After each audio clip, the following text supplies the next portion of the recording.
Boa tarde. Quem oferta produtos e serviços sabe que é preciso conhecer bem a freguesia.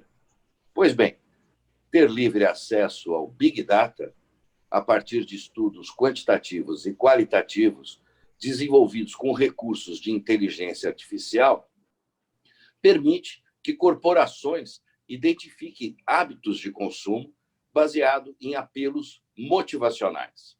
Na prática, algoritmos são capazes de prever e influenciar o comportamento de consumo, com o uso correto das técnicas de promoção e vendas adotadas e aprimoradas pelo marketing digital.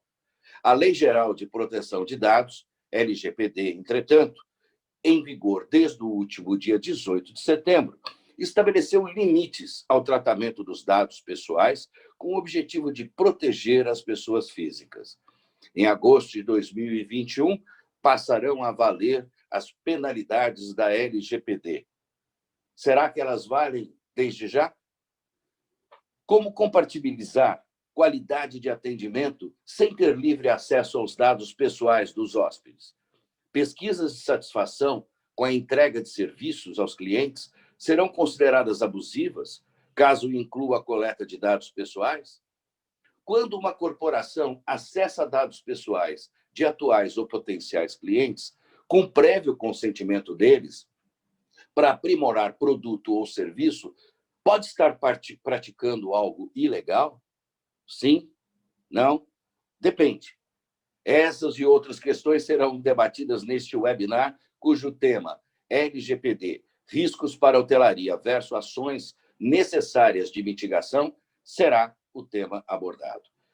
Iniciativa da Associação Brasileira da Indústria de Hotéis do Estado de São Paulo, a BHSP, que hoje conta com a satisfação em receber como palestrante Dr. Henrique Fabretti Moraes, advogado responsável pela área de serviços da DPO e proteção de dados no Opsi Bloom Advogados. Tem Fellow of Information Privacy, FIP, como certificado em gestão de programa de privacidade, Associação Internacional dos Profissionais Certificados em Privacidade de Dados e também com certificado como profissional de privacidade para a legislação europeia, além de reunir vasta experiência em proteção de dados, compliance e governança. Obrigado pela sua presença, doutor. Contamos também com a participação de mais duas debatedoras. Sócia da área de relações de consumo da Santos e Santana Sociedade de Advogados. Ela, Sofia, é advogada especializada em direito do consumidor, com formação em gestão empresarial com foco em direito digital, varejo, e-commerce, startups, controle jurídico, controle legal orçamentário e inovação jurídica. Sofia possui mais de 15 anos de atuação na área, coordenando equipes jurídicas no planejamento e implantação de projetos para redução de passivo e alavancagem de resultados. Atuou com os setores bancário, de energia elétrica, hotelaria, aviação, mercado de meios de pagamento e telecom. Graduada pela Universidade Mackenzie, pós-graduada em Direito Civil e Processo Civil, especialista em regulamentação do setor de energia elétrica, possui extensão na área de gestão de pessoas pela Escola Superior de Propaganda e Marketing, SPM, e gestão da qualidade de processo pela Fundação Vanzolini. Grato pela presença, doutora. Temos também a doutora Fábia Cabra, advogada, professora e consultora com 16 anos de experiência em gestão jurídica estratégica, MBA em gestão empresarial, pós-graduada em qualidade, processos e projetos pela Unicamp, especializada em compliance pela New York Bar Association e proteção de dados pessoal, pela FIA, Fundação Instituto Administração, ligada à Universidade de São Paulo. Grato por sua presença também, doutora. E como moderador, mediador desse debate, contamos também com a participação de Carlos Bernardo, cuja formação acadêmica inclui mestrado em hospitalidade pela Universidade Anhembi Morumbi, São Paulo, bacharelado em Administração de Empresas pela Universidade de São Caetano do Sul e tecnólogo em hotelaria pela Universidade de Caxias do Sul, no Rio Grande do Sul. Carlos Bernardo é diretor de operações regional Mid and Eco Brasil, Mind and Eco Brasil, da Accor Hotels, vice-presidente da Associação Brasileira da Indústria de Hotéis e vice-presidente da SCAL Internacional São Paulo, entidade global que reúne cerca de 14 mil profissionais do setor de viagens, presente em mais de 100 países. Vale registrar ainda que Carlos Bernardo possui vários prêmios, tais como o Prêmio Caio, na categoria Grand Prix, Personalidade Hoteleira, Top Performance Award da Best Hotelier, Actor by Accor Hotels, Prêmio Quality Business International, do Instituto Brasileiro de Pesquisa de Qualidade, e foi eleito também melhor gerente geral Upper Mindscape do Brasil, com Bernache, pela implantação do conceito de AIB 365 na marca Novo Hotel. Estamos muito bem acompanhados. Carlos Bernardo, você está com a palavra, aguardamos a sua mediação. Obrigado. Obrigado, Luiz. Eu tô no meio só de feras aqui, né, para debater sobre uma sigla que no primeiro momento que eu ouvi, eu tive dúvidas e até mandei para o meu jurídico, pessoal, o que é isso? O que é LGPD, né? Fiz confusão com outras siglas e até me inteirar um pouco mais do assunto. Que depois, obviamente, com todo o acompanhamento que eu tive pela empresa que eu trabalho, que é a Accor, eu consegui ter mais informações para poder disseminar isso para as minhas equipes que estão concentradas nos hotéis. Então, muito obrigado pela presença de vocês e espero que a gente consiga transmitir aí muita informação para os nossos ouvintes. Obrigado pela sua introdução, Luiz. Eu gostaria de começar aqui a nossa palestra com o Dr. Henrique, né? Porque nós temos muitas dúvidas ainda sobre LGPD, né? Sobre a Lei de Proteção de Dados.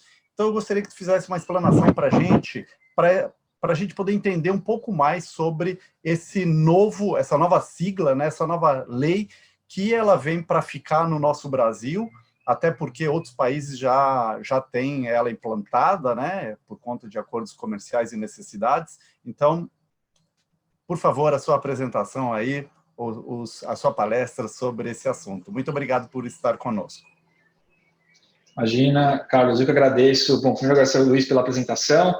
Carlos, obrigado pela introdução e agradecer também a BIH pelo convite. Estou super feliz de estar aqui podendo falar com vocês. E, bom, tentar fazer uma introdução rápida aqui, resumir em uma rápida síntese o que é a Lei Geral de Proteção de Dados, né? E começar com um ponto que eu entendo de extrema relevância, que é deixar claro que, primeiro, a Lei Geral de Proteção de Dados, ela não proíbe o uso de dados pessoais, né? O Luiz Henrique até, a gente conversou hoje um pouco mais cedo, e ele já trouxe essa provocação, porque, de fato, é um tabu que normalmente se cria, né? Putz, é mais uma burocracia, agora não vou mais poder usar, não vou mais poder mandar e-mail marketing, não vou mais poder mandar, sei lá, um desconto para os meus clientes. Isso não é verdade, a lei não vede esse tipo de atividade, não há qualquer dispositivo na Lei Geral de Proteção de Dados que proíba que você utilize dados pessoais. O que existe, e como você bem mencionou, já acompanhando boas práticas que foram adotadas nas principais economias do mundo, e a gente está até um pouco atrasado, regras mínimas, né? O que é o básico ali que eu vou precisar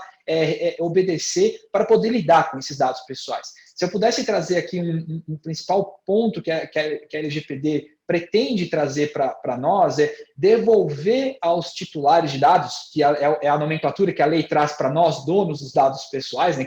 Sobre quem aquele dado se refere, devolver um pouco o poder desses dados sobre nós, né? Então, o que seria devolver o poder desses dados? É basicamente trazer maior transparência para como esses dados são utilizados e possibilitar que você tenha maneiras de tentar reduzir ou entender como esse dado está sendo utilizado quando esse dado já saiu da sua esfera de posse, vamos dizer assim. Quando esse dado já é um dado que está na mão de uma empresa de turismo, por exemplo. Né? Mas eu estou tergiversando aqui, vamos tentar ir direto ao ponto. Né? Se eu pudesse dividir a LGPD em 3 grandes pilares, a LGPD tem um primeiro grande pilar, que são as hipóteses onde a LGPD autoriza que dados pessoais sejam tratados. Acho que vale dizer aqui, antes de entrar nesse primeiro grande pilar, que a LGPD ela traz um conceito que tecnicamente a gente chama de uma definição extensiva do que seriam dados pessoais, porque dado pessoal, aos olhos da LGPD, não é apenas o nome, o CPF, o RG, aqueles dados que diretamente você identifica uma pessoa, mas aqueles dados que podem identificar o indivíduo, como, por exemplo, um perfil de consumo. Né? Então, informações que você coleta sobre o indivíduo que denotam ali produtos que ele consumiu no seu hotel, por exemplo. Ele consumiu aqui tais produtos, pagou tanto por eles, ficou tantos dias nesse hotel da minha rede, depois foi para um outro hotel da rede do norte, ficou mais tantos dias. O que isso significa dessa pessoa? Significa que ele é um profissional, um executivo de uma multinacional que está acostumada com um certo padrão de consumo, um certo padrão de atendimento. Essas informações que denotariam esse padrão de consumo, padrão de atendimento que aquele indivíduo recebe ou espera receber, aquilo, se tiver atrelado ao indivíduo, aquilo ali também é dado pessoal. Né? Ou seja, a gente vai um pouco além, não é simplesmente o nome, não é só o CPF, não é só data de nascimento que é considerado dado pessoal. A gente tem um conceito mais amplo do que é dado pessoal. E aí, a Lei Geral de Proteção de Dados, ela regula tudo que nós aqui dentro de uma empresa fazemos com esses dados pessoais, desde o momento da sua coleta até o momento do seu descarte, tudo que eu posso fazer basicamente tudo que eu faço, que eu posso fazer com dado pessoal, compartilhar, utilizar, agregar informação, processar essas informações que sejam relacionadas ao indivíduo ou possam ser relacionadas ao indivíduo, eu estou dentro do escopo da Lei Geral de Proteção de Dados. Portanto, vou precisar obedecer às regras da Lei Geral de Proteção de Dados. Existem exceções a essa regra, tá? Acho que não dá tempo aqui de a gente trazer exceções da aplicabilidade da Lei Geral de Proteção de Dados, mas vale notar que sim, existem algumas exceções, mas para o setor hoteleiro aqui, acho que poucas exceções se aplicariam, se não dificilmente pensar numa exceção que se aplicaria ao nosso público daqui hoje.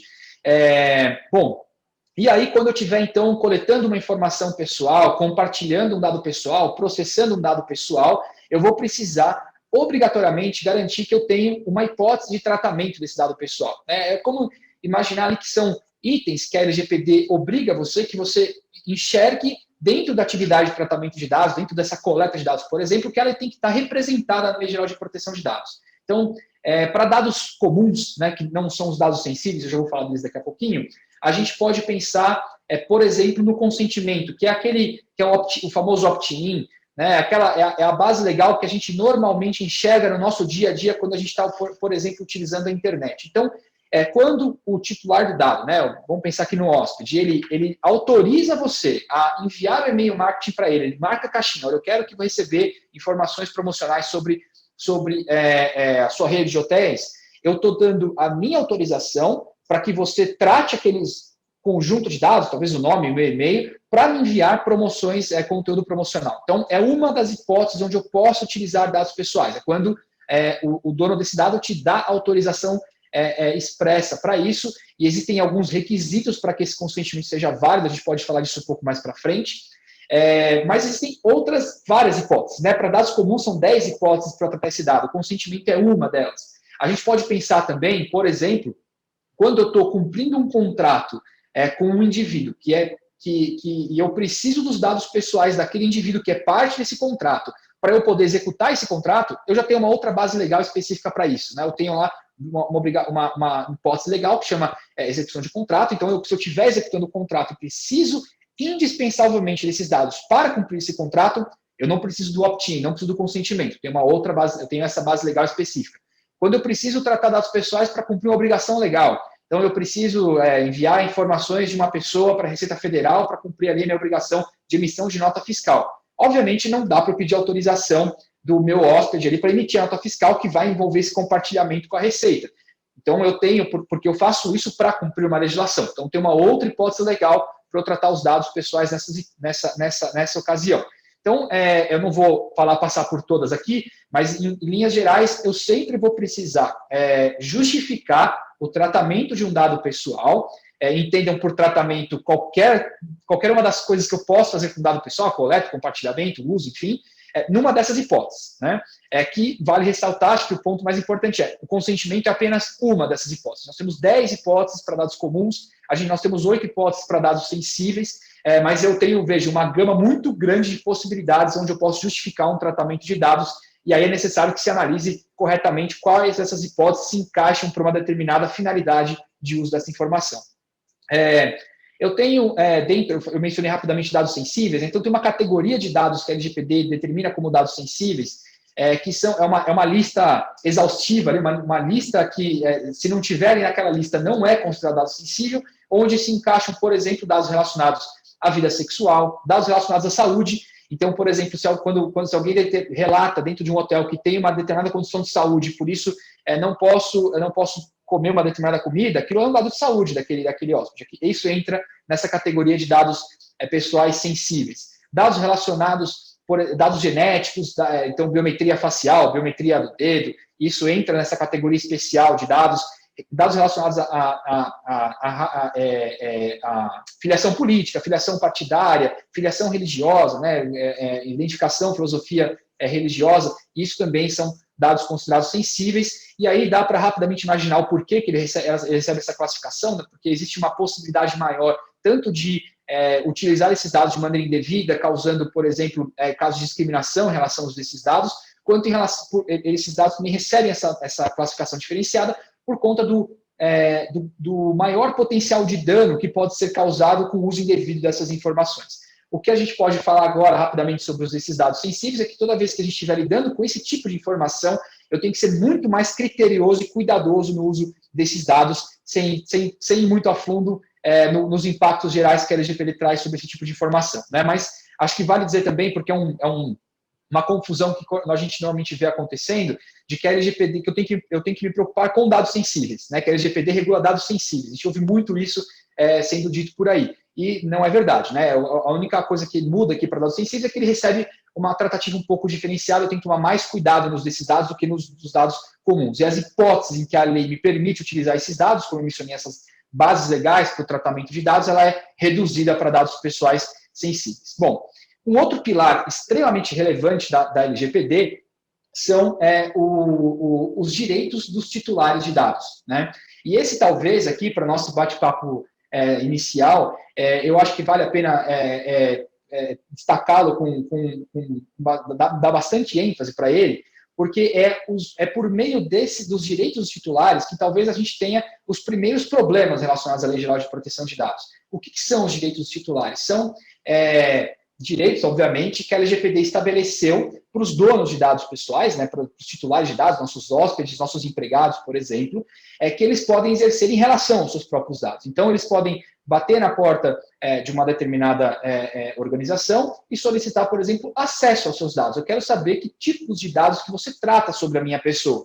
E, a não ser que você tenha uma excelente justificativa para isso, você vai ser obrigado a dar essa informação. Olha, aqui, então, você se hospedou no meu hotel, por conta disso eu tenho o seu nome, eu tenho o seu CPF, eu tenho aqui o local a sua residência, eu tenho dados, se faz, sei lá, talvez menos de 30 dias que você se hospedou aqui, eu tenho as imagens do circuito de câmeras aqui do hotel, de segurança, eu tenho o cardápio que você solicitou, então eu vou dar ali, eu vou conceder o acesso a essa pessoa sobre os dados que eu possuo sobre ele.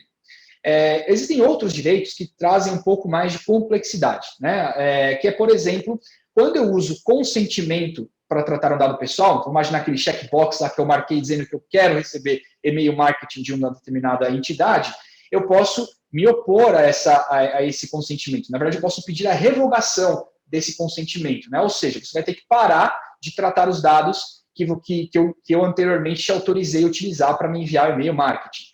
E aí, aqui já é um primeiro problema, né? Porque pelo qual a gente não pode generalizar o uso do consentimento, porque o consentimento ele é sujeito à sua revogação a qualquer momento. Então, eu tenho direito, como titular de dados, de a qualquer momento retirar aquela autorização que eu dei previamente para o uso desses dados pessoais.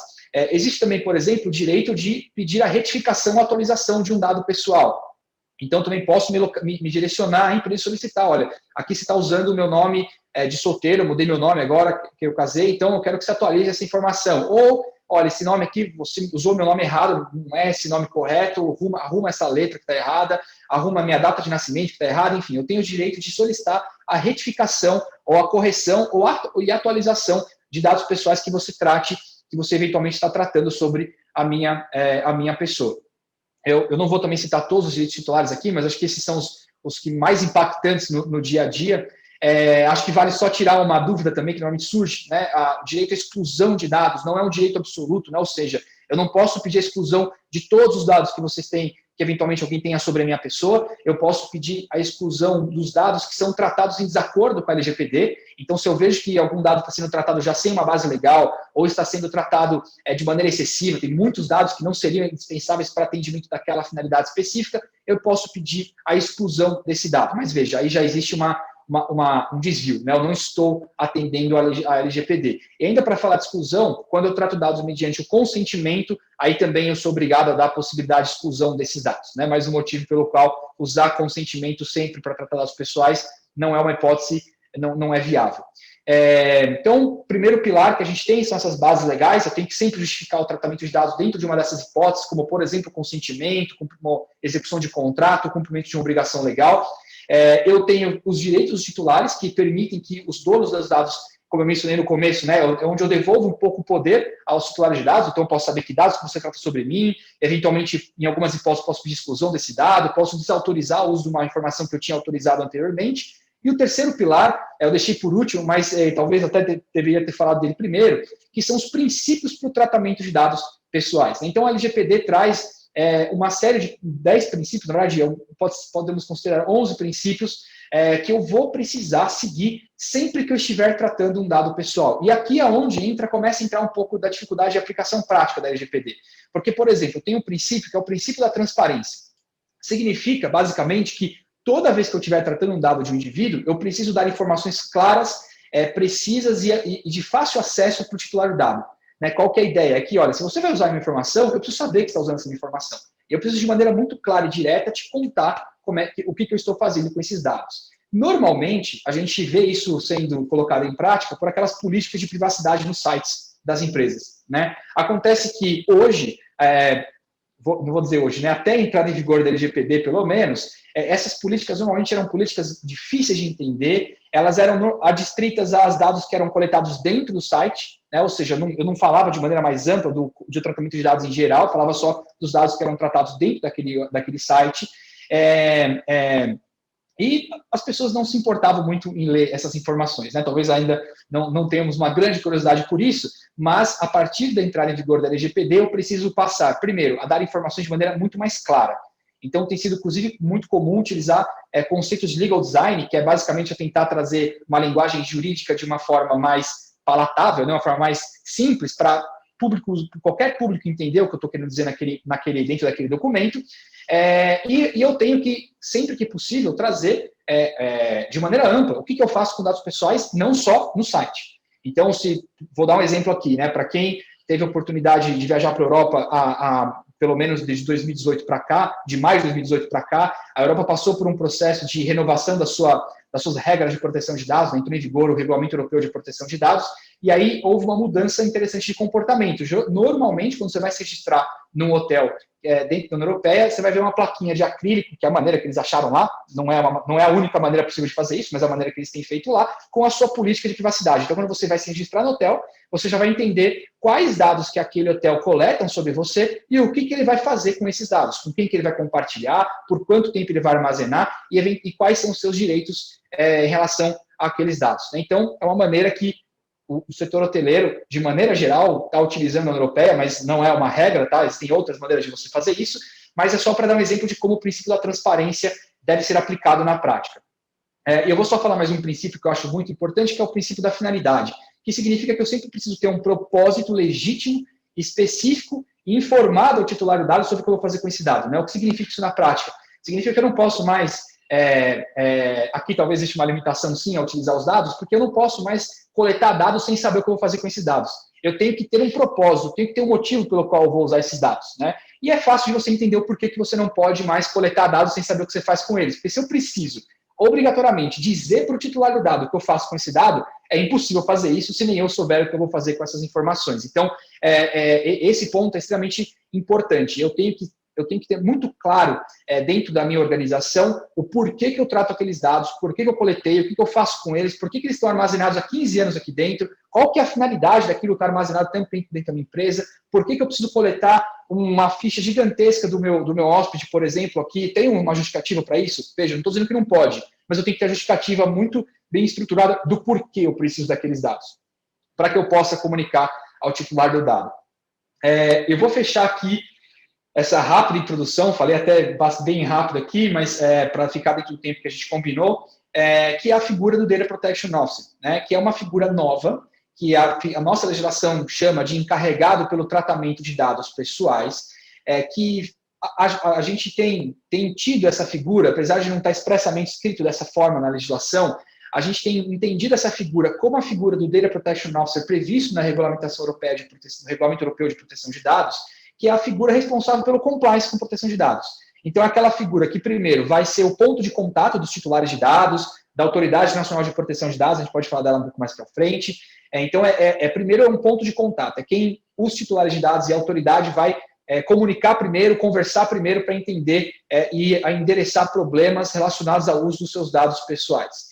E também é ele que, na nossa concepção, ele tem que monitorar a conformidade com a LGPD. Né? Ele é o responsável pela organização para gerenciar o programa de compliance em proteção de dados, que, como uma boa prática, deve ser criado para que você esteja cumprindo a LGPD. Bom, gente, eu sei que é bastante coisa, tentei aqui falar dos principais pontos em 10 minutinhos, espero que tenha dado para dar enxergar de maneira bem geral aqui os principais pontos da LGPD, mas fico aberto a gente continuar a discussão aqui e responder as dúvidas dos participantes. Obrigado, doutor Henrique. Voltaremos, com certeza, né? Tem muita informação aí útil para quem está nos ouvindo. Quando falas em proteção de dados, compliance, um gerenciador para tudo isso, realmente é algo novo para muitas empresas, né? Tem empresas maiores que conseguem ter esse gerenciador, empresas menores que talvez não tenham a possibilidade de ter essa figura, ou podem tê-lo através de uma consultoria, então depois a gente volta com isso. Até porque a hotelaria, ela utiliza de muitos dados do cliente para poder recebê-lo de uma forma agradável, diferente, com seus gostos, né? Fazendo assim uma surpresa a todo momento. Então, como isso vai se comportar lá para frente.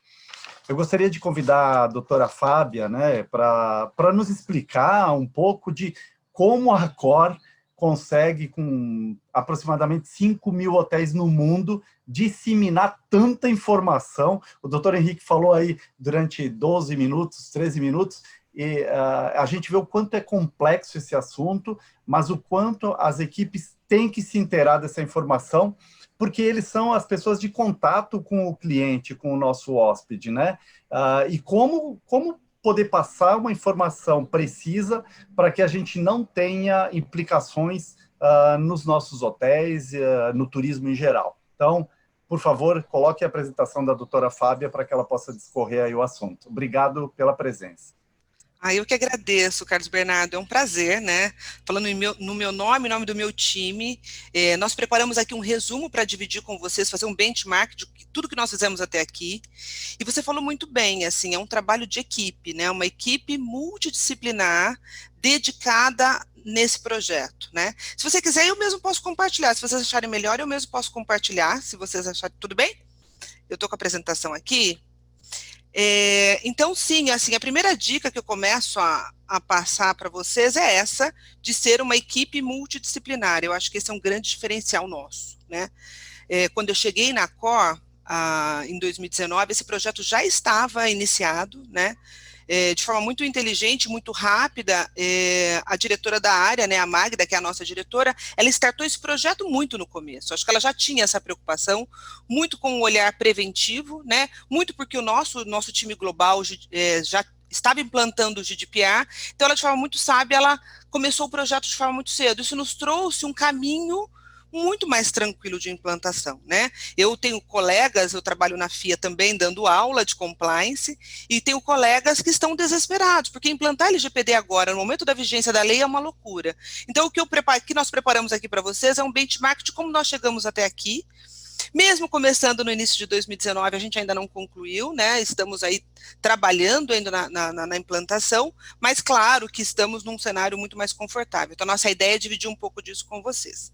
Bom, primeiro ponto que eu gosto de comentar, e pactuo completamente com o que o doutor Henrique falou, LGPD ele não vem para burocratizar ou inviabilizar, isso é o nosso primeiro pilar, né?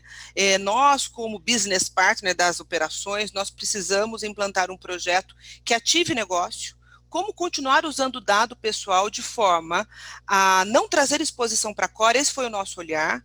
Claro, desenvolver um modelo de governança, acho que esse foi o grande ganho, pensando de fazer o limão uma limonada, pegar um projeto que poderia ser tão burocrático e olhar para os nossos processos internos e ter um modelo de governança.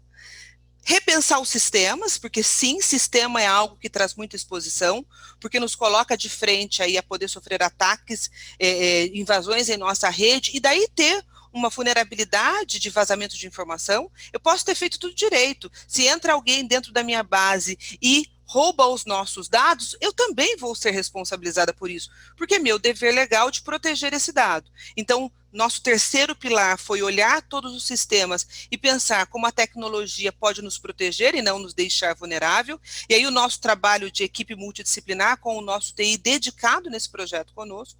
E, claro, a parte de comunicação e treinamento, porque não adianta fazer tudo isso sem envolver as pessoas, né? Nós acreditamos num projeto que é feito de pessoas para pessoas, realmente. Né? Então, eu tenho um processo, esse processo só vai ser eficiente se a pessoa executar na ponta. Eu tenho um sistema, ele só vai estar seguro se a pessoa cumprir as regras de segurança da informação. Eu tenho um modelo de governança que só vai ser implantado se a pessoa conseguir nos representar bem. Então, esses foram os nossos 4 pilares, né? E falando aí de equipe multidisciplinar, nós olhamos e começamos mapeando todos os dados pessoais que a Core manuseava, né? Olhando para clientes, para colaboradores, porque eu tenho um volume enorme de dado pessoal de colaborador, de terceiros, de investidores e de fornecedores, né? Então, ali já começa a separar um projeto para realmente de uma equipe multidisciplinar. Não bastava tratar de dados de hóspede com o nosso marketing, nossa área comercial. Nós tivemos todo o envolvimento do nosso TIC para dado de colaborador, todo o envolvimento da área de compras para fornecedor, todo o envolvimento do jurídico, de forma muito intensa para rever cláusula contratual. Então, nesse momento zero do projeto, no mapeamento, já nos direcionou que nós precisaríamos ter um grupo grande de trabalho. Pensar que dado não é só dado digital, eu tenho que proteger o dado físico, todos os meus arquivos físicos, né? E olha que a hotelaria tem muito arquivo físico, os hotéis armazenam as FRNHs todas em arquivos físicos, documentos que são recolhidos de hóspede. Estabelecer, então, qual é o meu tratamento, qual é o meu modelo de governança, então o que eu trato? Né? Como também o doutor Henrique falou muito bem, eu tenho legítimo interesse para tratar muito dos meus dados, né? Então, mas quais são esses tratamentos? Identificar quais são as nossas ações, mapear quais são as iniciativas, porque também me dá um olhar de assertividade. E, claro, pensar numa política de segurança da informação e num olhar muito dedicado ao cliente. Eu gosto de falar que tem uma visão consumerista aqui que deve ser priorizada. Quando você pensa na relação de consumo que o hotel já tem, você tem que trazer para essa relação de consumo que essa legislação tem, porque ela dá o direito do hóspede entrar com uma ação individual contra o hotel. Olha o risco, né? Então, a gente também se desdobrou aqui, junto com o jurídico, em olhar para a questão de como é o atendimento do nosso consumidor, né? De como blindar essa iniciativa e proteger o direito desse nosso consumidor. E daí, claro, com foco de prevenir sanções, evitar multas, né? Esse foi o nosso grande olhar na implantação do projeto. Bom, qual foi a nossa estratégia para tudo? Identificado tudo isso, a nossa estratégia foi, vamos começar quais são as nossas prioridades? Tudo que traz vulnerabilidade, sistemas que nos deixam expostos e todo tipo de incidente. Então, hoje na Core, nós temos um processo que monitora os incidentes desde perder um telefone celular, perder um e-mail, enviar um e-mail por equívoco por um outro endereço, perder um pendrive, tem toda a avaliação de incidentes, né? Depois, o que é basilar? eu não posso deixar de ter, eu não posso deixar de ter um atendimento ao usuário, e eu não posso deixar de ter um modelo de governança, né? E, claro, ter, assim, um sistema que garanta essa proteção e ter toda a visão de consentimento, que ele é secundário, mas ele é nosso double check. Então, quando eu não estou usando o meu legítimo interesse, eu tenho consentimento para usar o dado. Isso tudo para dar segurança para os nossos hotéis. Olha, podem utilizar o dado, fiquem tranquilos. Ou eu estou baseado no meu legítimo interesse, ou eu estou colhendo consentimento para isso. Isso me deu uma tranquilidade de atuação, pensando sempre em mitigação. Então, essa foi a nossa estratégia, tá? Pensamos para priorizar, porque é um projeto enorme, realmente.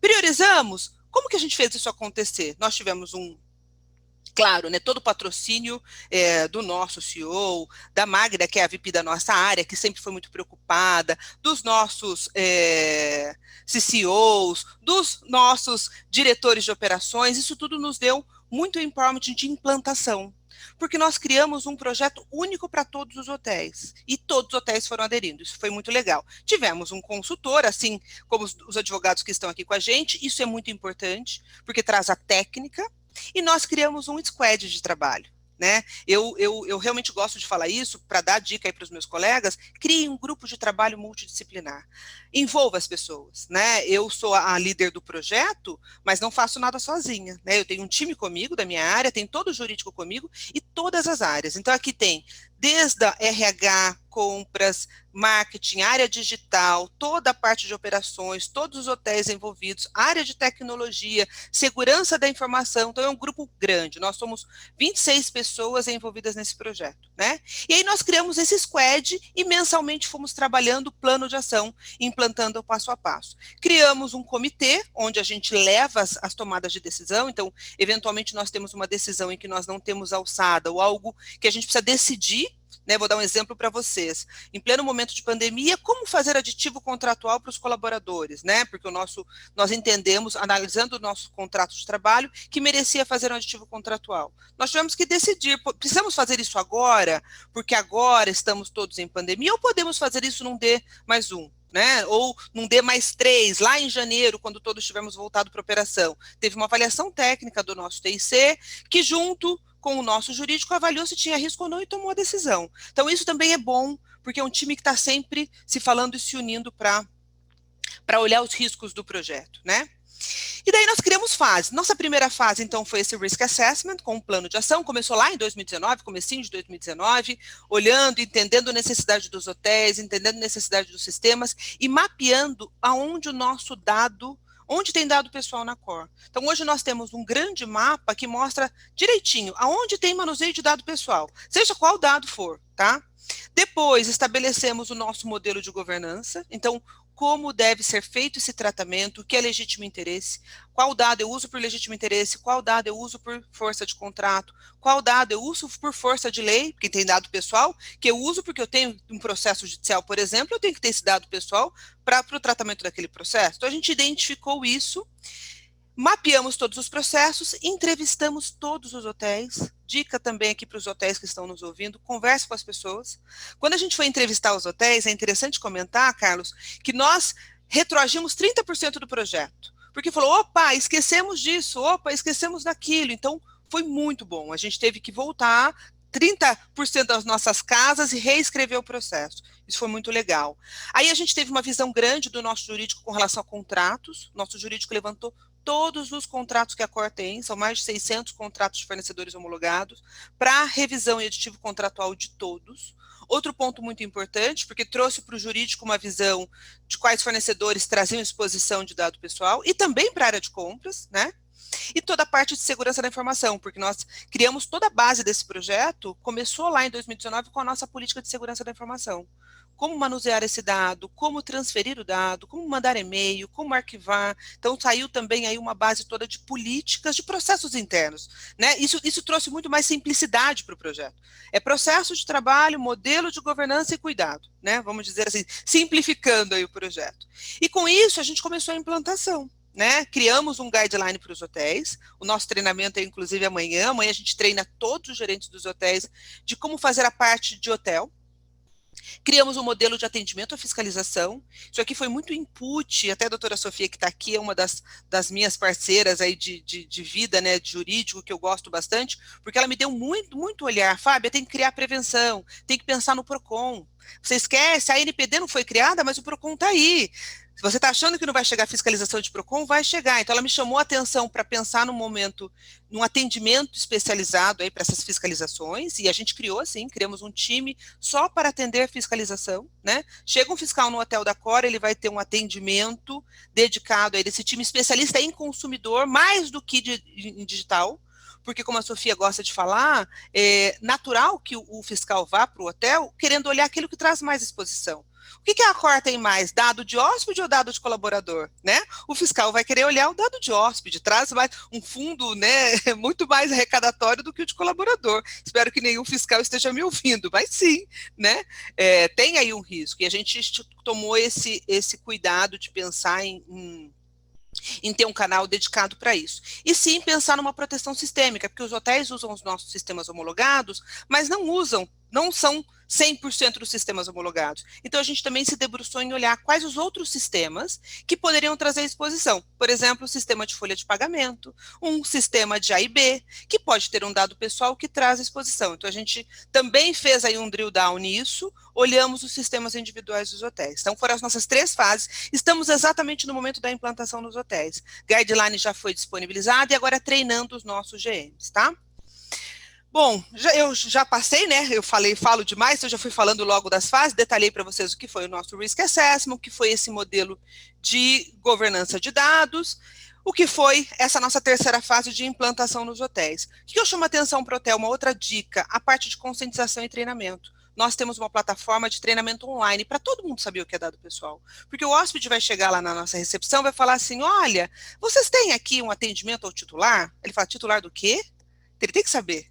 Né? Então, é uma dica que eu dou, a gente levar essa palavrinha que está todo mundo que está interessado na lei falando para todos os nossos pontos de contato, né?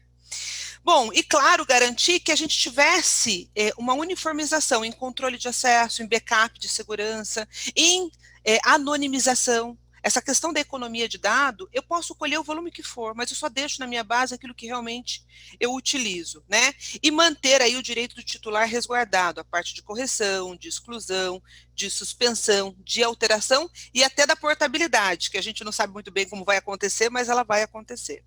Bom, e por último, claro, depois de toda essa implantação, no que nós trabalharemos em 2021? Na parte de fiscalização e auditoria. E é uma fiscalização preventiva, não é uma fiscalização punitiva. A ideia aqui é, implantou, faz uma auditoria. Algo tipo cliente oculto. Vai num hotel, simula uma fiscalização, né? Olha de fato como o olhar da ponta está recebendo esse fiscal, como lá está acontecendo o armazenamento físico. Será que dá para todos os arquivos físicos dentro de um hotel ter uma chave e essa chave estar guardada dentro de uma outra caixa? Será que é factível? Né? Então, está programado aí para o nosso primeiro trimestre de 2021 uma auditoria pós-implantação para dar visibilidade do que deu certo e o que deu errado, né? Porque alguns erros acontecerão no meio do caminho. E a gente lá em março vamos corrigir, ainda teremos tempo aí para o momento da aplicação de sanções, né? Bom, é isso que eu preparei para vocês, estamos nesse momento, né? O olhar aqui, o objetivo foi, Carlos, dividir um pouco do que nós estamos fazendo como benchmark, né? Já que estamos há 2 anos lutando por esse projeto, dividir um pouco do que a gente viveu até aqui e como nós estamos construindo esse projeto. Muito obrigado, doutora Fábia. Eu fico pensando naqueles e-mails errados que a gente recebe, que não é para a gente, e que às vezes são e-mails muito sigilosos, né? E como tratar disso, né? Hoje realmente isso é muito mais perigoso. Talvez a gente tenha que ter uma nova forma de tratar e-mails, respondê-los, né? Compartilhá-los, porque realmente hoje é perigoso. É perfeito, Achei é isso muito... mesmo, viu, Carlos? E pensar em criar chaves de segurança. Você manda, mas agora com chave ou criptografado, porque se vazar, você não perde o dado, né? Também. E eu gostei muito do que tu falaste sobre trazer a operação para entender como eles trabalham todas as informações, né? Para vocês se cercarem de tudo que é necessário para evitar problemas futuros. Então, a gente volta depois com essa informação e, inclusive, sobre... E o passado? Como é que fica? Até onde, já que vai entrar em agosto agora de 2020 essa nova lei? Como é que fica o passado? Vai pensando aí que a gente já volta. Tá bom. Eu gostaria de trazer a doutora Sofia também para falar conosco, né, um pouquinho sobre a lei fiscal. Eu me recordo quando entrou o controle de higiene e manipulação de alimentos no Brasil. E eu trabalhava num hotel que ele era super visado, né? E na primeira semana eu recebi a fiscalização e me levaram para a delegacia por conta de uma pimenta de tabasco. Nunca vou esquecer na minha vida, porque não tinha a data de validade no vidro do tabasco. Ele sempre vinha na caixinha, e a caixinha a gente jogava fora. Então, a gente também desconhecia dessas peculiaridades que a gente pode ser pego de surpresa agora nesse momento da implantação da LGPD, né? Então, de que forma essa lei impacta realmente no nosso negócio e qual é a tua visão com relação a cadastro digital, físico? Porque tem hotéis independentes que eles tratam da informação numa agenda, no Excel, hotéis pequenos, pousadas. E nós temos hotéis de corporações que compartilham informações através de CRM, né, que é outra informação que vai para o mundo inteiro, que é digital. Então, fique à vontade na sua explanação e obrigado por ter aceito o nosso convite, doutora Sofia, desculpa. Carlos, sou eu que agradeço. Bom, boa tarde a todos. Agradeço também a BIH pelo convite, né?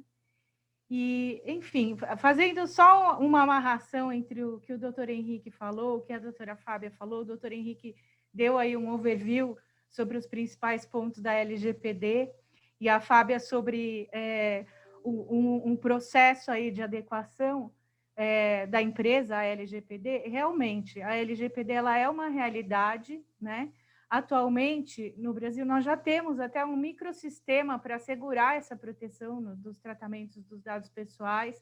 A gente pode citar a LGPD, mas também o Código de Defesa do Consumidor, o Marco Civil da Internet, a PEC 17 de 2019, entre outras regulamentações que estão criando uma nova cultura no mercado, no que diz respeito ao tratamento dos dados pessoais. Hoje em dia, as pessoas estão muito mais conscientes e atentas à concessão dos seus dados, ao uso que será feito a esses dados.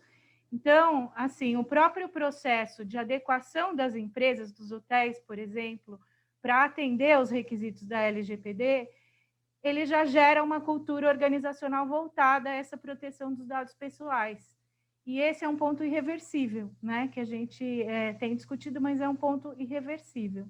Então, quanto antes as empresas, os hotéis se estruturarem para se adequarem a essa realidade, envolvendo, como a Fábia falou, todo o time, é muito importante que desde a alta direção, todo o time esteja envolvido nesse processo, maior o potencial de gerar negócios e até de alavancar vantagem competitiva. A gente sempre olha para essa questão da LGPD com um olhar muito atento e até um pouco assustado, mas a gente esquece de olhar para esse ponto de que, nesse novo cenário que a gente está vivendo, realmente as empresas que atuarem bem, estiverem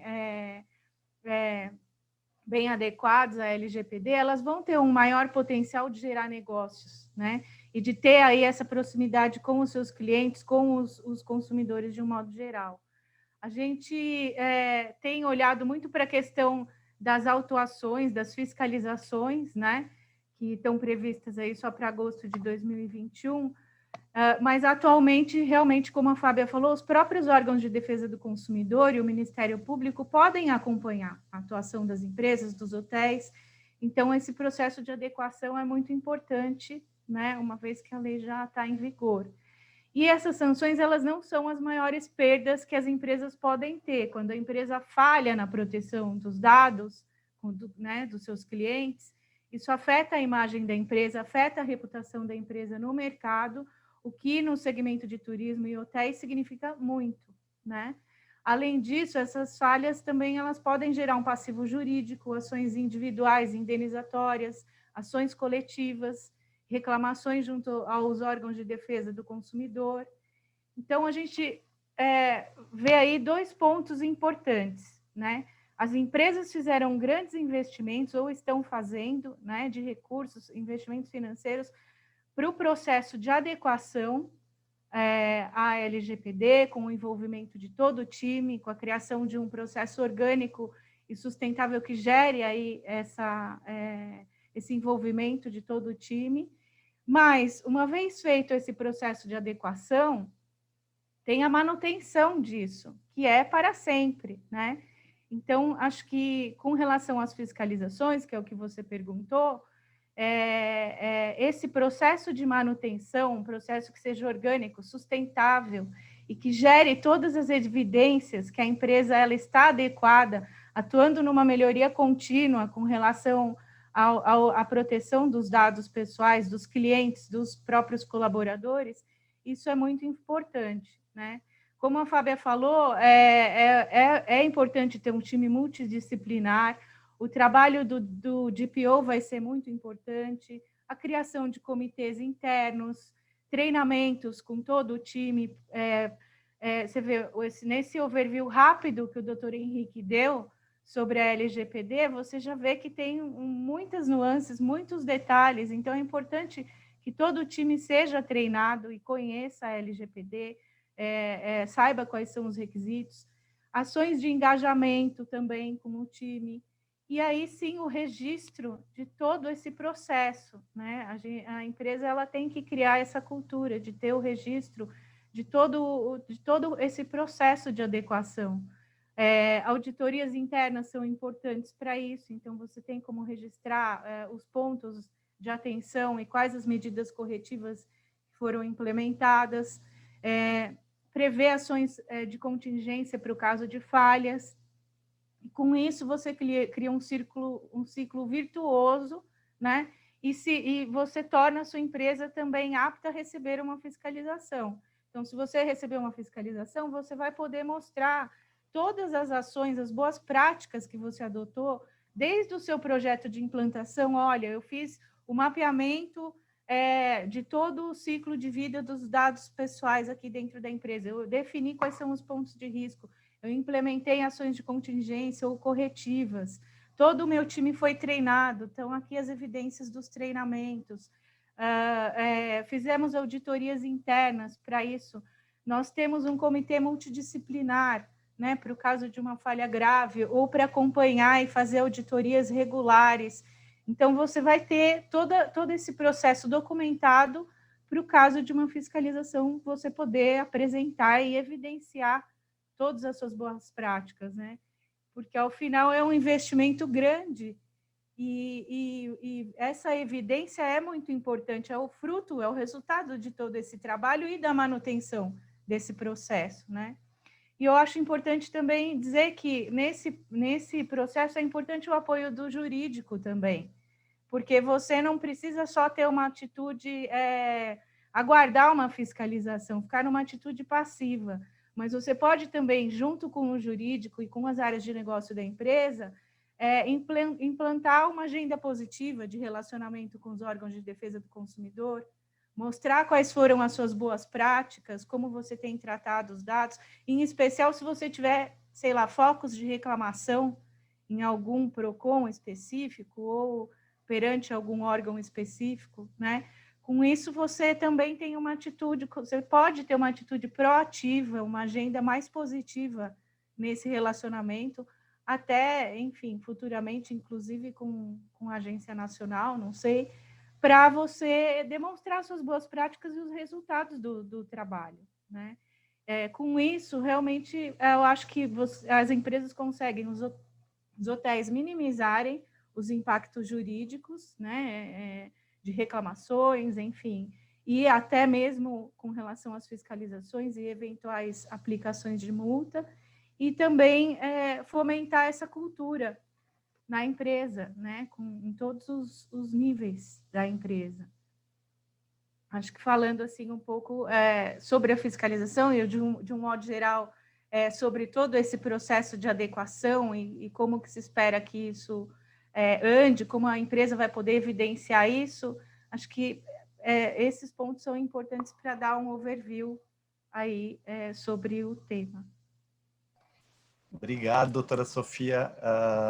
Depois eu gostaria até que tu falasse um pouco sobre como hotéis menores, eles podem talvez ter um recurso ou uma assessoria através da BIH para poder tirar dúvidas, né, no entendimento do LGPD, até porque nós temos muitos hotéis independentes que são filiados à BIH São Paulo. Eu acho que seria importante a gente trabalhar uma informação dessa natureza.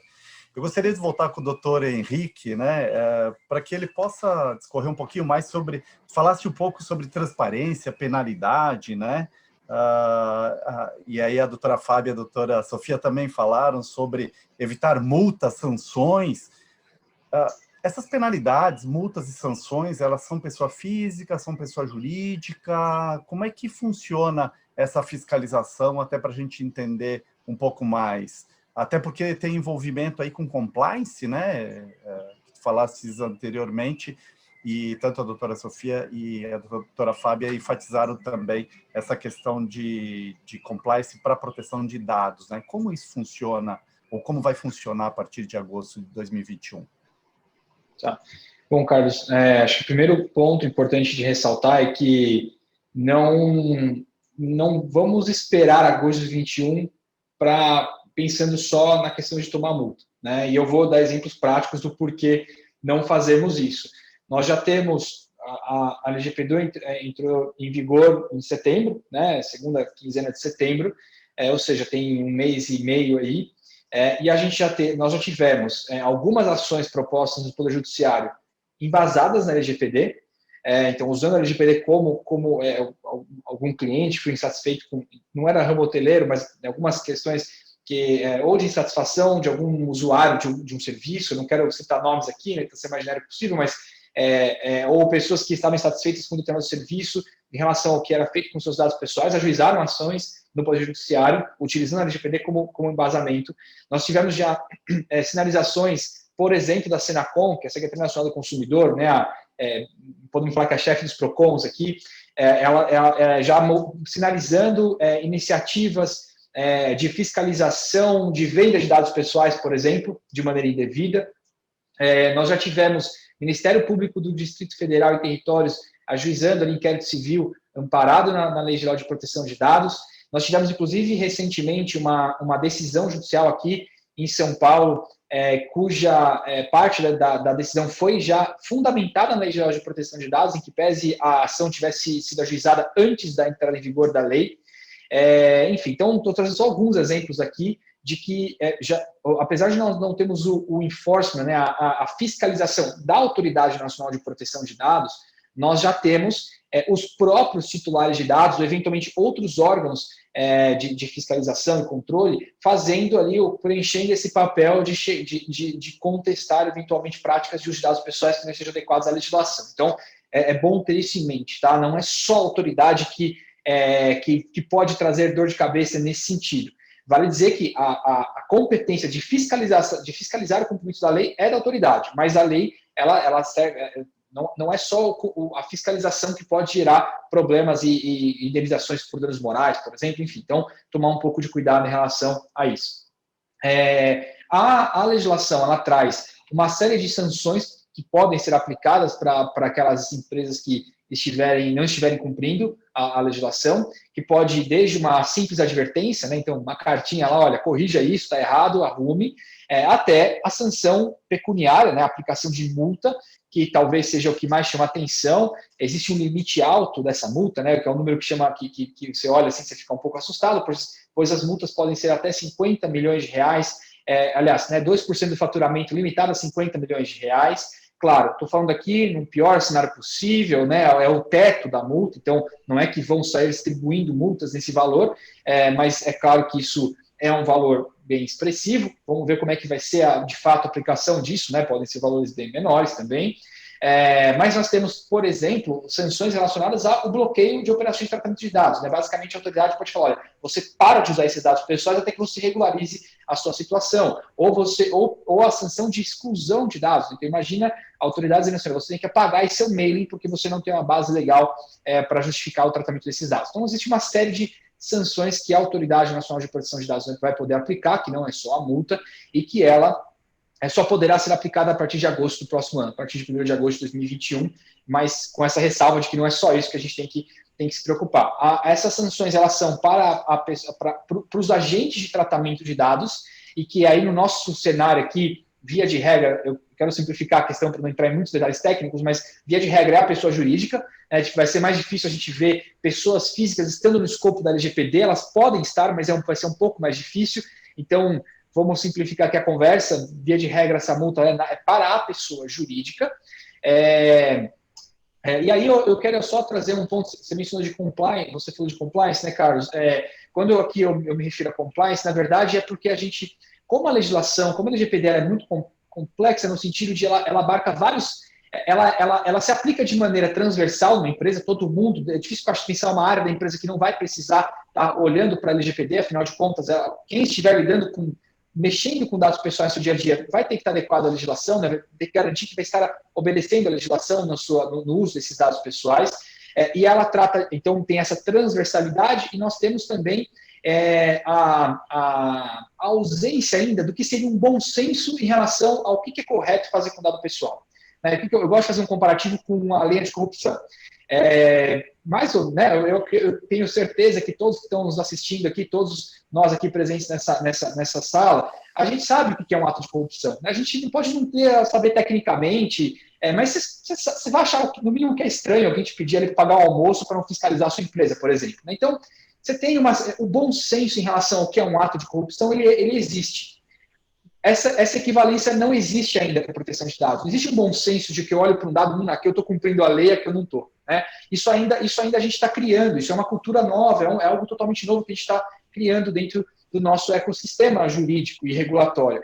Então, um programa de compliance, como ele, usando as boas práticas de estruturação de um programa de compliance, podemos pegar, por exemplo, o material ali do IBGC, no Instituto Brasileiro de Governança Corporativa, que traz ali o que seriam boas práticas de estruturação de um programa de compliance, ele se aplica a qualquer tipo de programa de compliance, não só anticorrupção. E a gente entende aqui, pelo menos nosso entendimento, que é mais fácil você adequar a sua empresa à legislação se você transformar esse processo num programa de compliance. Isso significa obedecer aqueles pilares básicos de conformidade. O exemplo da liderança, né, o tone at the top, accountability, que é você gerar evidências e responsabilizar as pessoas internamente pela conformidade com aqueles procedimentos e políticas internas que você deve criar.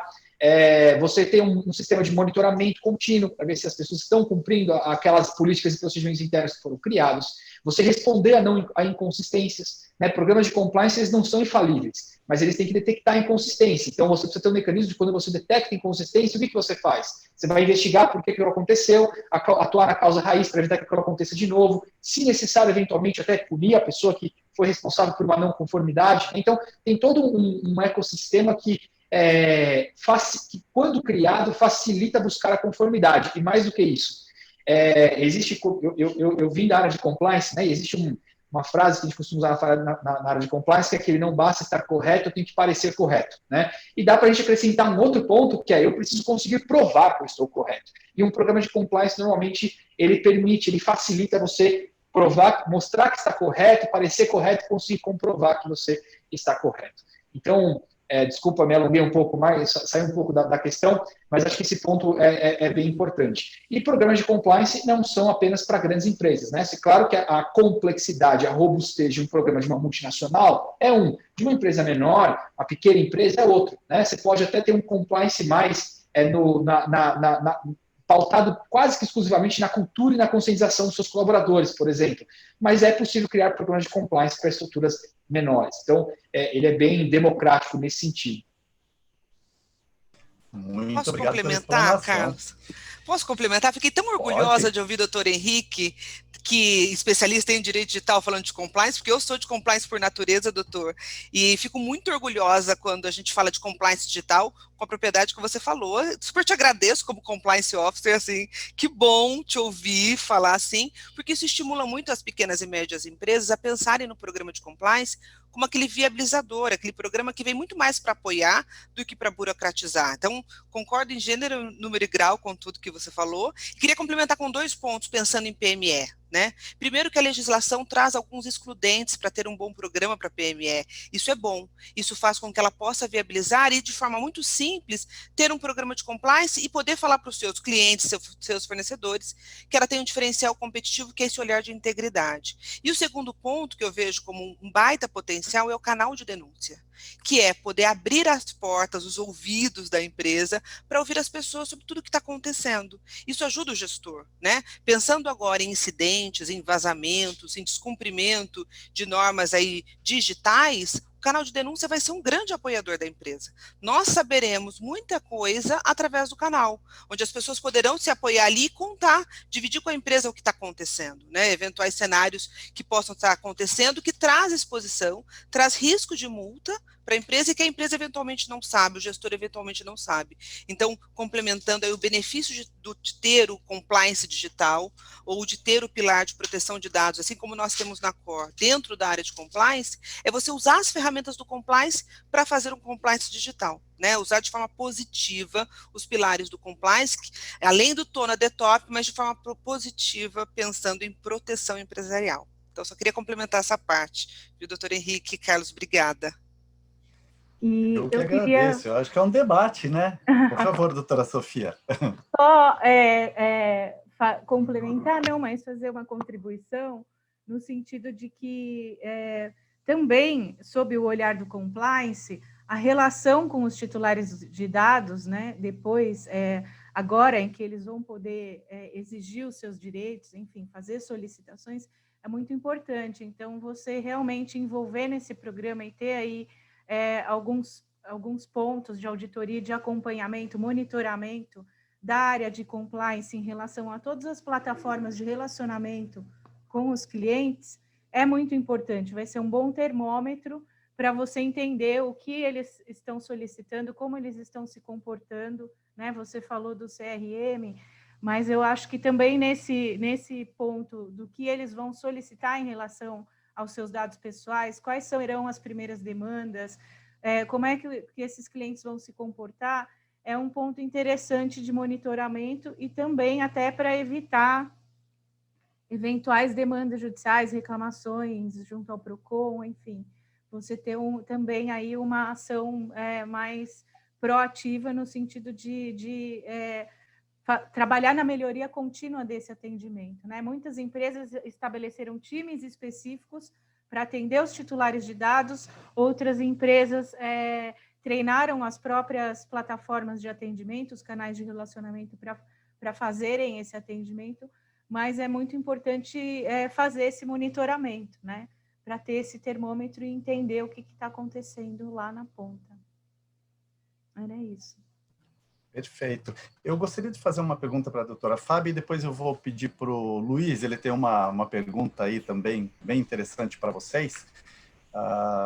Mas os hotéis sempre compartilharam informações de diária média, de total de ocupação, muitos até dos clientes que eles têm nos seus hotéis, com outros hotéis. Isso hoje faz sentido ou hoje a gente tem que buscar um canal como pesquisa da BIH ou do FOB, ou a pesquisa da Universidade, a FGV? Como é que tu entendes isso a partir de agora, ou de antes, né, como o doutor Henrique falou, e só se tu puderes complementar, e como fica o passado, já que a gente compartilhou tanta informação, e agora nós estamos sob essa chancela da LGPD. Bom, pensando nas pesquisas, se a gente anonimizar o dado, se a gente ocultar a informação e utilizar só o resultado da pesquisa, por exemplo, taxa de ocupação, sem falar o nome, você não tem problema nenhum, porque você não vai estar tratando de dado pessoal. Então, lembrando, o doutor Henrique falou isso no começo, dado pessoal é aquele dado que você identifica a pessoa humana. Então, o dado de identificação é aquele que você identifica, né? Você precisa ter essa identificação. Se você não tem, você já está livre dessa proteção, então pode continuar utilizando. Claro que dependendo do tipo de informação, aí pensando em compliance, você tem que olhar qual é o tipo da informação que você compartilha, mas daí é um outro olhar, não tem a ver com proteção de dados, tá? Então, sim, eu acredito que sim, dá para continuar compartilhando, cuidando com esconder, né, como chama isso? Ocultar as informações que não sejam necessárias para essa pesquisa. E com relação ao passado, todo passado que foi trabalhado pelo legítimo interesse ou por obrigação contratual, ele continua protegido, né? Muitos dos nossos hotéis, por exemplo, todos já estavam com o GDPR, então a gente já tem o opt-in muito, né? Então também estava protegido. Os hotéis que não tiverem, o que já foi feito, já foi feito. A base de informação, a base de dados criada pelo legítimo interesse, ela pode ser mantida. A base de dados que não foi criada pelo legítimo interesse, ou seja, não tem aquele legítimo interesse de agir na relação com aquele dono do dado, essa sim é preocupante, é que você deve buscar o consentimento. Porque se você não tem base legal para aplicação, você vai ter que criar uma base legal, que é o consentimento, né? No caso de hotel, pela experiência que eu estou tendo com o nosso projeto, é que a grande base ela é através do legítimo interesse realmente. O hóspede ficou hospedado, fez o seu cadastro, a gente tem o legítimo interesse de falar com ele. Ou o hóspede que tem uma relação contratual conosco, eu estou tendo que falar com ele sobre aquela hospedagem. Então, é uma base de dados legítima, né? Eu, se puder dar um conselho, eu não revisitaria a base para pedir consentimento de base já gerada. Por quê? Porque você vai causar muito mais um barulho ou perder informação desnecessariamente por causa do legítimo interesse. Então, mantenha uma base. Se é o legítimo interesse, mantenha essa base de dados, né? E, claro, para os próximos, aqui para frente, daqui agora, como o doutor Henrique bem disse, porque a lei já está em vigor, o que não está em vigor é a aplicação da multa, para esse sim sempre ter dentro do programa de proteção, esse olhar. Eu tenho legítimo interesse, ou seja, eu tenho interesse em falar com esta pessoa pela minha relação de prestação de serviço? Se sim, é meu legítimo interesse. Eu tenho um contrato que me embase nessa relação com essa pessoa? Sim, então eu também posso falar com ela. Eu não tenho nada disso, é um prospect. Nunca esteve no hotel. Entrou no meu hotel só para um consumo de A e B. Usou o meu Wi-Fi, eu cadastrei ele, eu tenho que ter o opt-in. Eu peço autorização e daí a base é minha, eu posso usar. O passado, né, a gente não vai retroagir, né, você não vai ter nenhuma penalização porque no passado você fez contato com alguém, ao contrário, o que a gente tem que cuidar é aqui para frente, né, que as bases ativas estejam com esse respaldo legal de existir, né, de estar na nossa... E mesma coisa arquivo, tá? Arquivo físico, arquivo digital, é um arquivo antigo. Aí eu aplico a regra de segurança agora. É arquivo físico, eu coloco com chave, eu garanto ter acesso só quem tem interesse. É arquivo digital, mesmo que seja uma base antiga, eu vou transferir uma informação agora, eu também uso a mesma regra de segurança da informação. Não transfiro base de informação sem estar com senha ou sem estar criptografada para evitar risco de vazamento. Tá? Perfeito, obrigado. Eu lembrei muito agora de direitos autorais, né? Escrever um livro, um artigo. Eu preciso da autorização de quem me passou aquela informação. Então, é importante que a gente tenha todo esse conhecimento de vocês aí para trazer para o nosso público. Obrigado. Luiz, tu gostaria de fazer uma interlocução aqui com os nossos doutores experts em LGPD? Sim, Carlos.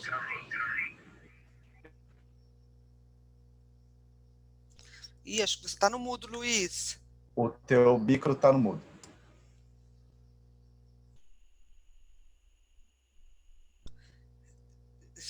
Continua no mute. Continua. Agora vai. Tá. Existe aqui uma contribuição.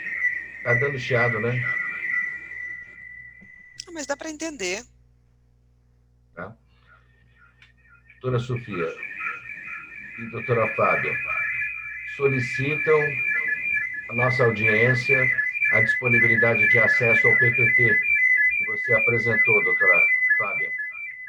Ele poderá estar disponível na Secretaria da BIH para atender os nossos associados? Claro, podemos sim, sem problema, Luiz. Pode contar com isso, é um material que a gente pode disponibilizar. Pergunta que é a seguinte.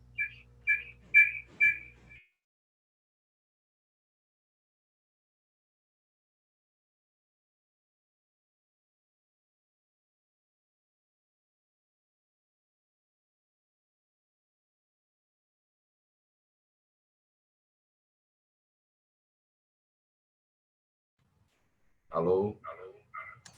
Pode seguir, Luiz. Quando tem dois equipamentos próximos da microfonia. Com relação à CDC da ACOR, será adicionado algum formulário de consentimento, visto que existem dados comuns e dados sensíveis, Pergunta o Francisco Melo. Cid. Então, a gente já adicionou o consentimento, mas a gente também usa o legítimo interesse, tá? Mas a gente já adicionou, sim, o de consentimento. Por último, uma questão aqui, Carlos. Que órgãos públicos ficarão responsáveis pela supervisão e aplicação da lei? E quem o consumidor deve buscar caso verifique que seus dados tenham sido, de alguma forma, usados indevidamente?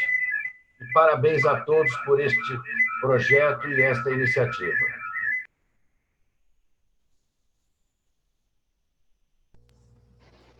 Eu respondo essa, Carlos? Eu ia perguntar, quem responde? Tem um olhar diferente entre advogado e empresa, viu? Tem a resposta do consumidor, a gente tem que falar diferente, porque advogado vê de um jeito e a empresa vê de outro. Com certeza. Bom, depois você dá a sua resposta, então, doutora Fábio. Mas a Lei Geral de Proteção de Dados, ela deixa a competência para fiscalização do cumprimento da lei, como eu até mencionei anteriormente, para a Autoridade Nacional de Proteção de Dados, né? Agora, a gente até tem participado aí de eventos, ou visto até lives, por exemplo, com representantes do Sistema Nacional de Defesa do Consumidor, Ministério Público, e logicamente, a competência desses órgãos para fazer o seu trabalho não deixa de existir, né? Então, por exemplo, o que eu quero dizer com isso? Quero dizer que se dentro de uma relação de consumo for detectado algum problema que está relacionado ao uso indevido de dados de consumidores, há o entendimento, principalmente pelos próprios órgãos de defesa do consumidor, de que eles podem continuar atuando para fiscalizar aquele estabelecimento, por exemplo, mesmo que isso também esteja relacionado ao cumprimento da Lei Geral de Proteção de Dados, né? Eu não quero aqui fazer juízo de valor nesse sentido, até porque minha opinião vai importar muito pouco nesse contexto. O que importa é que, na prática, eu tenho convicção de que nós teremos PROCON, por exemplo, atuando para verificar questões relacionadas ao cumprimento da Lei Geral de Proteção de Dados, claro, que sempre onde existir uma relação de consumo, a gente podemos ter Ministério Público, na verdade já temos visto Ministério Público atuando em causas relacionadas a uso indevido de dados, aí normalmente para defender direitos difusos e coletivos, né, direitos mais quando impactam uma quantidade grande de pessoas, mas nós temos visto esse tipo de atuação, e o próprio Poder Judiciário, né, o próprio cliente, se ele se sentir lesado, ele pode sempre buscar a Autoridade Nacional de Proteção de Dados. Existe essa previsão na LGPD, que a NPD vai poder receber esse tipo de reclamação dos titulares de dados, mas nada impede dele também buscar o Poder Judiciário, né? Todo mundo que se sinta lesado sempre tem o Poder Judiciário à sua disposição. Claro que eu aqui vou dizer que eu acho que existem outros mecanismos, né? O Poder Judiciário tem que, idealmente, a última instância, mas a gente já tem visto, como eu até mencionei aqui, né, já tem visto isso acontecendo na prática. O Poder Judiciário já tem atuado em questões relacionadas à LGPD, o Ministério Público já tem atuado em questões relacionadas à LGPD, Senacom e Procon já tem atuado em questões relacionadas à proteção de dados. Eu estou falando Procon aqui para generalizar, mas você tem, por exemplo, o IDEC entrou, tem ações aí que, se derem um Google, aí vocês vão identificar que tem ações até que tomaram uma proporção grande, que são entrando no radar da imprensa em relação ao uso de dados pessoais. Então, isso não vai deixar de acontecer mesmo com a criação da Autoridade Nacional de Proteção de Dados, na minha opinião, né? E você, ouvindo as próprias pessoas representantes dessas entidades, instituições ou órgãos, elas também continuam entendendo que a sua competência de atuação continua existindo, mesmo que nós tenhamos uma Autoridade Nacional de Proteção de Dados específica para fiscalizar o cumprimento da lei. Então, de maneira geral, respondendo objetivamente a dúvida, o consumidor, o cliente, quem se sentir lesado, pode buscar a autoridade, está no rol de competência da autoridade receber esse tipo de comunicação e reclamação, pode buscar, eu acho que no primeiro momento, a própria empresa, né, se é o caminho correto, buscar primeiro a entidade, na figura do DPO, a legislação exige que você tenha esse canal de contato, então você vai, busca o contato do DPO, entende o que está acontecendo, não deu certo, a autoridade está à sua disposição para receber essa reclamação, e depois você tem os órgãos de proteção do consumidor, você tem o próprio Poder Judiciário, por exemplo, que pode ser um canal para você buscar esse tipo de de reparação de danos, se for o caso, por exemplo. Quem vai, idealmente, fazer a fiscalização de cumprimento da legislação, como isso, nesses órgãos também poderão fazer isso, mas a competência específica para verificar a conformidade com a LGPD é da Autoridade Nacional de Proteção de Dados. Queres complementar, doutora Fábia? É mais uma brincadeira, viu, doutor Henrique? Porque, na verdade, o consumidor deve procurar o hotel, sempre. Nunca procurar os órgãos de defesa do consumidor para entrar com a ação, porque a gente vai estar preparado para responder, todos os hotéis sem exceção. Então, esse é o olhar diferente. Né? Ele, de fato... Não, eu concordo. Se eu deixei passar, se eu deixei tentar... Outra coisa entendida, não foi minha intenção. Acho que, primeiro, sempre essa via... não, é um assunto novo para todo mundo, então acho que também tem que haver essa expectativa, né, e buscar as entidades, as organizações, para que também dê a chance para elas corrigirem eventualmente alguma coisa que estiver fazendo de maneira equivocada. Era mais isso, viu, Carlos, para estimular, porque eu acho que esse é um grande ponto de educação da população, né?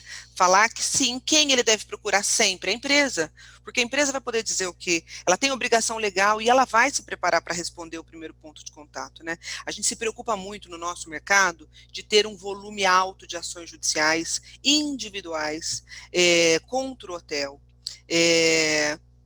com o desconhecido. Né? Então, assim, usou indevidamente meu dado, é uma preocupação. Então, a gente está numa combinação, e conto com você, hein, doutor Henrique, para falar para todos os titulares, façam contato com a empresa sempre, né? Porque a empresa vai estar pronta para atender. Perfeito. Eu tenho uma pergunta para a doutora Sofia. Vem do Carlos Jacobina. Ele pergunta: abordar clientes via e-mail ou mídias sociais para divulgação de produtos é possível? É legal?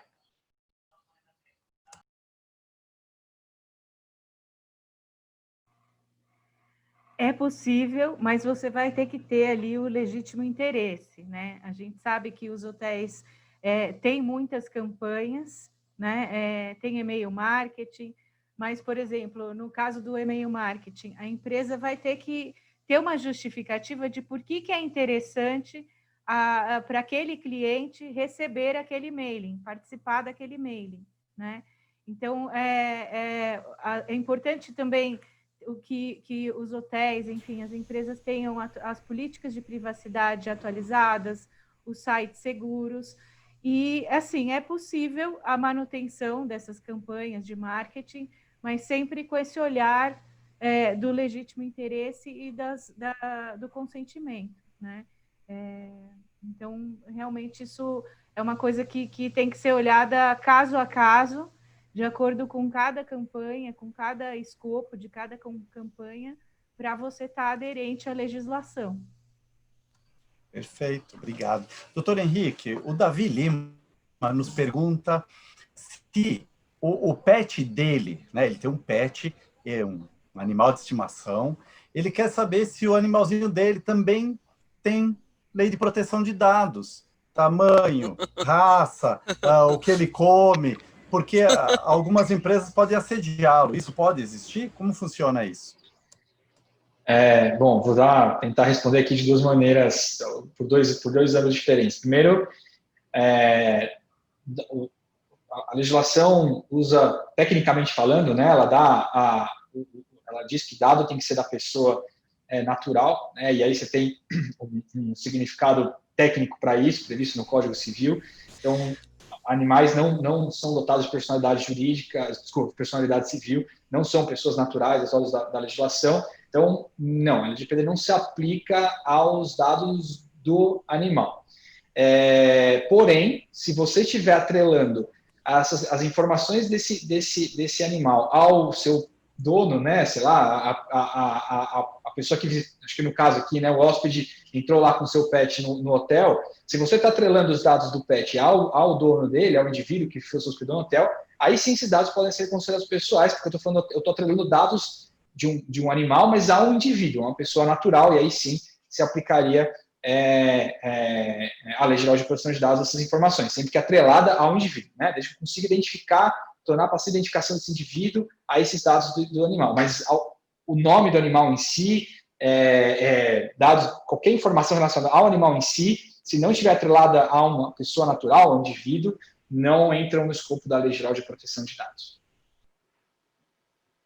Perfeito, respondido ao Davi aí.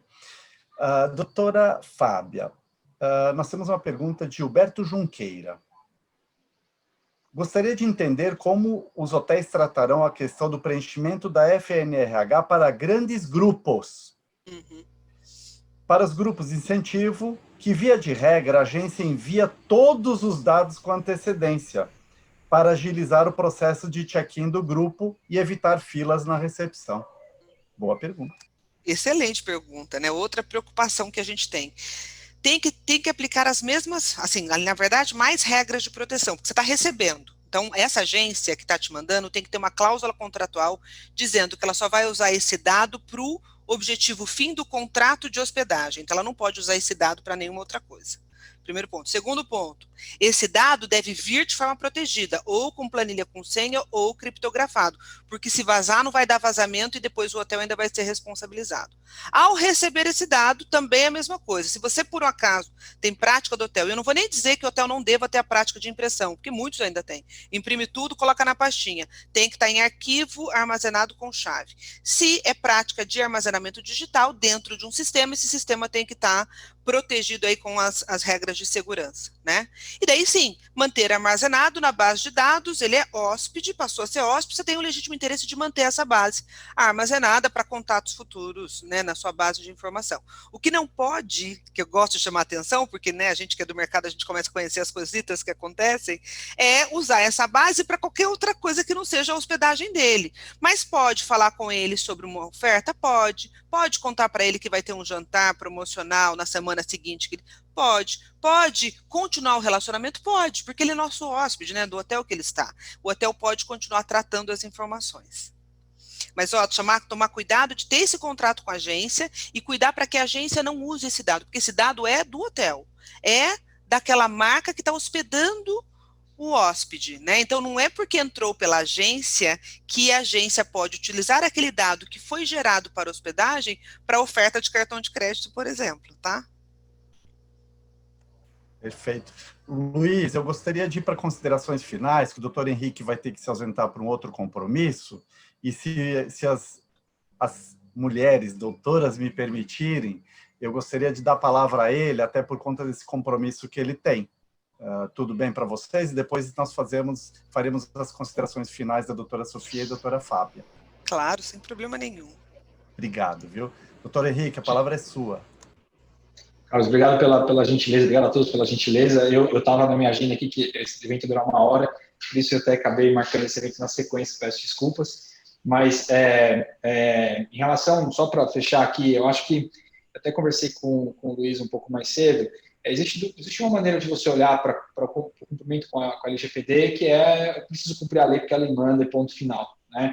Essa é a maneira mais dolorosa de você fazer isso, porque você vai se sentir forçado a estar em conformidade com a Lei Geral de Proteção de Dados.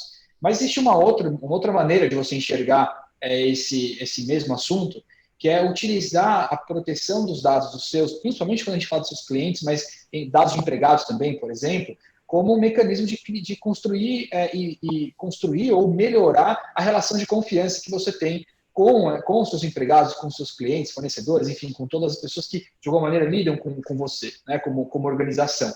A gente tem empresas, sem querer citar nomes aqui, principalmente na área de tecnologia, que já enxergaram isso há bastante tempo, empresas muito grandes, por sinal, e têm vendido já seus produtos com viés de privacidade. Olha, compre meu produto não só porque ele é o melhor, ou tem o melhor preço, mas porque eu garanto que eu protejo o seu dado quando você estiver usando esse meu dispositivo, né?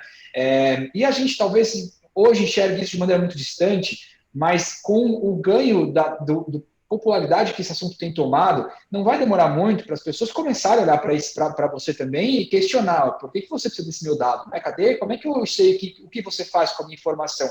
E a gente vai ter naturalmente uma divisão no mercado futuro, onde, olha, eu aqui, eu prefiro me hospedar, eu prefiro fazer negócio, eu prefiro fazer um evento com aquela empresa que vai proteger os meus dados, os dados dos meus colaboradores, os dados dos meus convidados para esse evento. Então, isso pode ser visto como um diferencial competitivo, como algo positivo para que você construa essa boa relação com esse ecossistema que que compartilha dados e cede dados para você. Então, eu gosto de olhar dessa maneira. A gente, não quero me alongar aqui, mas tem pesquisas até que mostram um ganho de confiança, um aumento na fidelidade de clientes quando a empresa se preocupa com os seus dados pessoais, é transparente no uso desses dados, investe em proteção dessas informações. Então, talvez ainda seja algo um pouco intangível para a gente enxergar o resultado que isso pode trazer para o seu negócio, mas já que nós teremos que nos adequar à legislação, por que não nos adequarmos olhando com esse viés, né?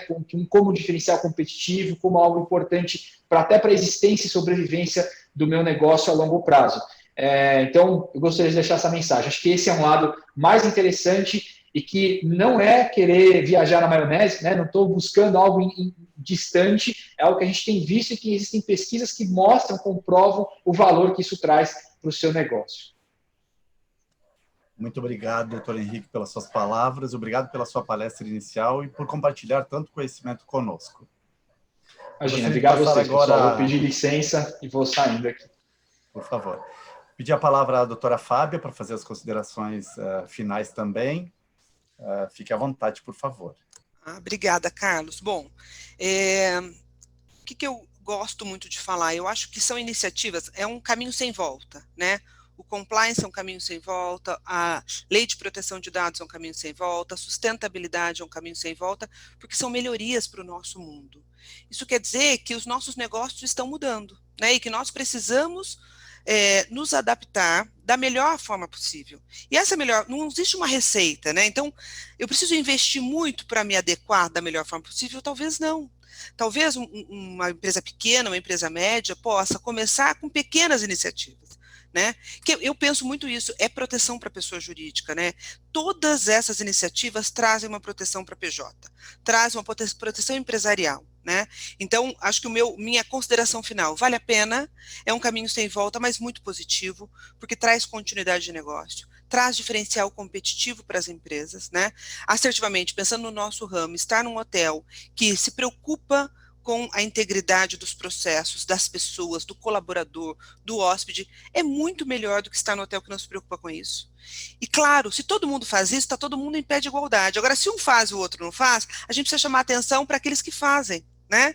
E que isso realmente é um diferencial. Então, esse caminho sem volta é um caminho positivo e que, de fato, traz um longo caminho de proteção para nós colaboradores e para a empresa, né, para manutenção e para a sustentabilidade do negócio, né. Eu gosto de pensar também que a legislação ela foi muito inteligente, porque ela trouxe soluções, ela não te obriga a fazer tudo para todos, né, então ela te viabiliza. Acho que o legislador, ele percebeu que se ele tivesse uma legislação burocrática igual para todas as empresas, ele não ia conseguir atingir o objetivo comum, que era que todo mundo aderisse, né? Então, sim, dá para fazer para pequena, média, para grande, cada um com o seu budget, cada um com o seu orçamento, mas focado em trazer aí um resultado final melhor para todo mundo. Acho que esse é o meu recado. Assim, acreditem, é um projeto gostoso de fazer. Num primeiro momento pode parecer complexo, mas depois que você começa, você vai vendo que são tantas melhorias de processos internos que o resultado final é muito bom. Muito obrigado. Espero que LGPD dê espaço para transparência, para ética, né? E tirando de vez de lado o jargão, lei de Gerson, né? Para levar vantagem em tudo. Sim, ou seja, vamos trabalhar com ética e transparência e eliminamos esse jargão tão conhecido. Muito obrigado pela sua contribuição, doutora Fábio. Perfeito. E eu gostaria de finalizar com a nossa consultora da BIH, né, a doutora Sofia, né, que muito contribuiu também no dia de hoje com esse assunto tão importante, né, e tão atual, com as suas considerações finais, por favor. Obrigada, Carlos. Como a Fábia bem falou, e o doutor Henrique também, realmente a gente tem que olhar para a LGPD com esse viés positivo, porque os ganhos são muitos mesmo, seja em termos de cultura organizacional, quando a empresa faz o processo de adequação, seja no estreitamento da relação com seus clientes, com seus colaboradores, com os parceiros. Então, tem sim um trabalho a ser feito, mas esse trabalho pode ser feito por todas as empresas, de todos os tamanhos. Acho que é importante essa mensagem que a Fábia falou e que eu aqui ratifico. Você pode, com pequenas mudanças, né, preparar a sua empresa e adequá-la à LGPD, e, inclusive, documentá-la para estar apto a uma fiscalização, a apresentar as medidas corretivas e todas as medidas que foram adotadas, não importa o tamanho da empresa, né? E acho que é importante também falar que, assim, investe-se tanto na captação de clientes, né? E realmente a LGPD e essa questão da forma, da segurança com que você vai tratar os dados pessoais é um diferencial, sim, competitivo, pode alavancar negócios e vai estar cada vez mais em foco, né? Por todas as questões, as evoluções tecnológicas que a gente está sofrendo, até por conta da pandemia. A gente subiu vários degraus, né? Hoje todo mundo está em home office, a gente vive num outro cenário, diferente de meses atrás, totalmente impactado pela tecnologia, fazendo milhares de compras online, utilizando toda sorte de plataformas para facilitar a nossa vida. Então, é claro que esse assunto vai estar muito em foco e a gente tem que olhar com esse olhar positivo de que realmente pode ser um diferencial para o negócio. E qualquer empresa, de qualquer tamanho, tem condições de fazer. Acho que é possível, sim, um projeto menor, mais simplificado, que deixa a empresa adequada para uma eventual fiscalização, enfim, em conformidade com a LGPD. Agradeço a oportunidade, gostei muito, acho que é um assunto que ainda gera muita dúvida, e, enfim, ficamos à disposição para o que for necessário. Agradeço, viu, Luiz Henrique, também. Obrigado, doutora Sofia, doutora Fábia, o doutor Henrique, que nos deixou agora. Foi muito esclarecedor tudo que vocês acabaram de nos falar. Realmente é um assunto bem complexo, que eu acho que a gente vai ter que aprofundar em outros momentos, né? O tempo é curto para a gente poder contemplar tudo que a gente quer saber desse assunto. Então, muito obrigado. Obrigado pela Interamérica, né? De estar nos ajudando aqui nessa live, e eu passo para o Luiz Henrique para finalizar aí esse nosso momento. Bom, gente, estou com esse problema do áudio, dando microfonia, e eu peço, em nome de toda a audiência aqui, que só está rasgando elogios à live, a compreensão de vocês e a oportunidade de retornarem para complementarem dúvidas que são inerentes aí a um tema tão complexo. Parabéns, Carlos, pela condução, pela mediação, e muito obrigado a todos e até o próximo webinar da BIH São Paulo.